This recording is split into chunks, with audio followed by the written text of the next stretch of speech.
మార్చడంతో ఆ పార్టీ శ్రేణులు తీవ్ర స్థాయిలో ఆగ్రహాన్ని వ్యక్తం చేశారు.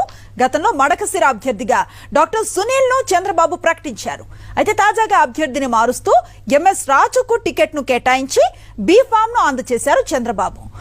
ఈ నేపథ్యంలో చంద్రబాబు నారా లోకేష్ ఫ్లెక్సీలను చించేసి చెప్పులతో కొట్టారు సునీల్ వర్గీయులు.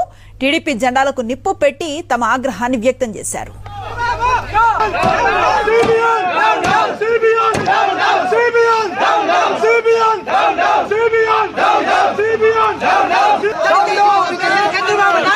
దళితులను మోసం చేసిన చంద్రబాబు, దళితులను మోసం చేసిన చంద్రబాబు, దళితులను మోసం చేసిన చంద్రబాబు, దళితులను మోసం చేసిన చంద్రబాబు.